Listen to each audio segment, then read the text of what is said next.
But we begin today in Spain, where the family of the missing 7-year-old Australian Julian Cadman has made the heartbreaking announcement that the little boy died in the Barcelona terrorist attack. Spanish police are still looking for the driver of the van that mowed down scores of people on Barcelona's main promenade, killing more than a dozen of them. Investigators have announced that they've discovered dozens of gas canisters at a house where they believe the cell behind last week's attacks hatched the plot. Spain's Muslim community has turned out alongside other mourners to grieve the victims and denounce terrorism in the community. Anne Barker has our report.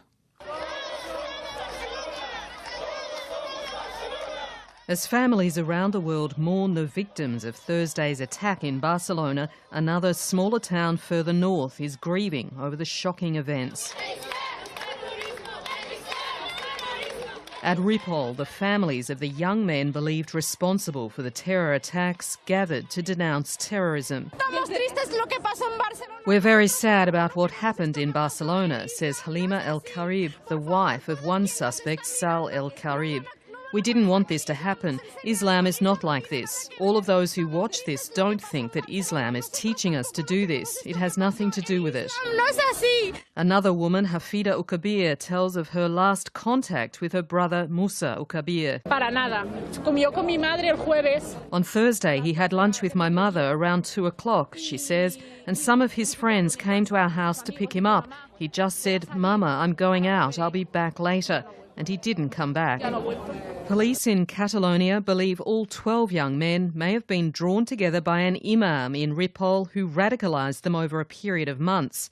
They've now discovered in the terror cell's final days they'd accumulated more than 100 gas canisters that they'd planned to use in an even bigger attack. Police believe the cell wanted to fill vehicles with the explosives to create a massive bomb, but they'd botched the effort and instead blew up a house in Alcanar. Catalan's head of police is Josep Luis Trapero. By the end of Saturday, we had the composition of the entire group. And for us right now, it's 12 people. We have 4 in custody. 5 are dead, and we have identified 3 more. All of them have been identified by first and last name. None of the 12 young men had any history of criminality or violence, but the police chief said they'd spent months hatching the plot to murder on a massive scale. There were fake belts with fake explosives. The police experts interpret this was to allow them to buy time to increase the damage. In that vehicle, we found some material which they wanted to use to cause more harm to people, knives and the like, and probably the use of explosives, as in previous attacks, to buy time with the police.